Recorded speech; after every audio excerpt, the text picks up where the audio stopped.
This video is going to be divided up into 3 or 4 separate sections. The first being designing and arranging.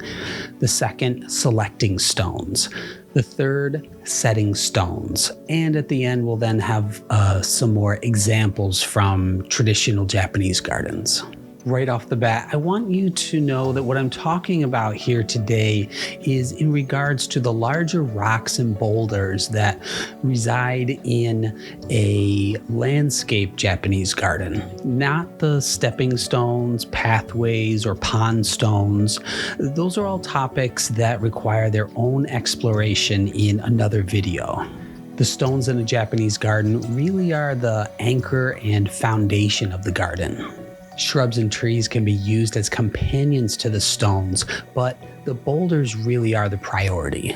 If you see my other videos at Shizen style, you know that I like to often examine and showcase composition and some of the Japanese aesthetic theories around Japanese gardens. I think this is one of the best ways to help you understand, explore, appreciate, and possibly design your own garden. So if you're interested in this, please check out some of my other videos as well. But today, boulders are the focus.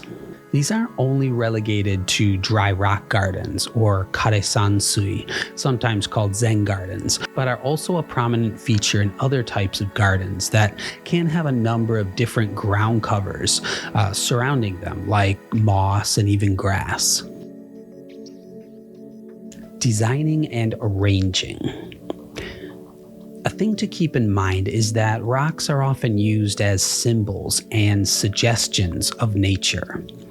Depending on your design composition, they can represent bold mountains, cliffs, and canyons, or lean toward a calmer view of hills and valleys, as well as being standalone islands. Odd numbers of groupings are often seen as more natural, but integrating stones into your overall composition is more important than blindly following the 3-5-7 rules of group arranging. Lean towards obtuse triangles, where one side is often stretched longer than another. This helps again in avoiding symmetry. Whatever you decide design-wise, please avoid the dreaded volcano koi pond look. You can have a mound, but blend the rocks in naturally. Selecting stones. A flatter tenba always appears more natural, and the tenba is the tip or the top point of a rock.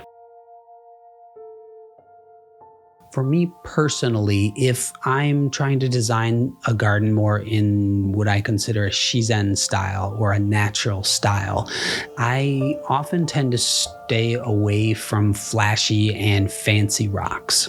In Japanese, they're called keiseki, or ornamental specimen rocks.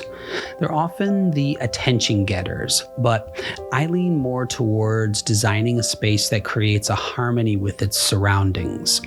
Yes, sometimes Japanese gardens do feature sparkly or really bold rocks, but again, this is an aesthetic choice, but more times than not, it will be unnatural. Think in terms of finding stones that fit into each of these categories. Flat and low to the ground. These are mainly going to be wider with either a flat or somewhat sloped top. Stable stones, often lower to the ground and bulky, with the base being the widest part showing.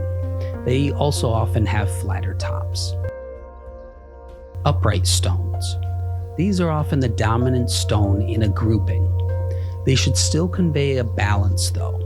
We often see too many thin Dorito-like two-dimensional stones awkwardly propped up in unskilled Japanese gardens.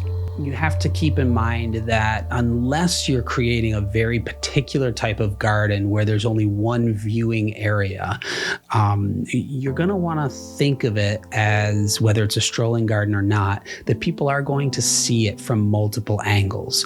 So I would avoid creating a garden that is visually pleasing from only one direction. which means you have to think of the girth and the thickness of all of the rocks, not just from one viewpoint, but what is it going to look like at 90-degree angle. You should try to choose a variety of different rock sizes. Sometimes one large boulder is all that is needed if you can have a good supporting cast with other shrubs. Looking at a local stone yard, for me personally, I would go as big as possible. One solid big boulder and maybe two more getting a little bit smaller. At a local independent garden center, they will most likely have a bin that you can look through and pick through, and they can deliver to your house. So you'll have to figure in delivery costs, find out what that is, and if they are going to place it or not. But whatever you can get on a pallet might be a good way of thinking about how many stones to get. Color is a matter of choice, but I tend to stay away from white, sparkly, pink, and red types of rocks. Natural earth tones are going to provide the best balance. Setting stones. The physicality involved here can sometimes be a difficult thing to manage.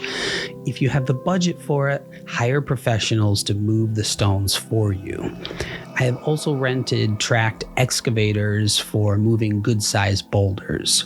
More times than not, though, a large tree ball cart or dolly can get the job done. I've also used large crowbars, 3 and 5 feet long, to create a wedge to then pivot and slide the stones around. As I mentioned before, aim to have the widest part of the stone at the base ground level. Be geologically consistent. Avoid the stones that pop up out of nowhere, especially with sharp points pointing to the sky. Beforehand, you'll want to dig a hole for the stones where you want them placed. It will lower the rock, but in the end, you'll have more of a natural look where the stones have been weathered there over time, sunken in and stable. It's often a good idea to start with the largest stone first, often towards the back, and then maneuver on down. When you're comfortable with the angles and positions, you should tamper down surrounding areas and add more fill-in to completely stabilize the stones. So now let's have a look at some of the more traditional Japanese gardens, so you can start to get a few different design and arrangement ideas. If you're going to mimic a particular garden, make sure that you're looking at the whole composition and how the different elements integrate. For example, if you create a great hill and rock design, make sure that you also have the necessary large trees or shrubs in the background to help complete the scene.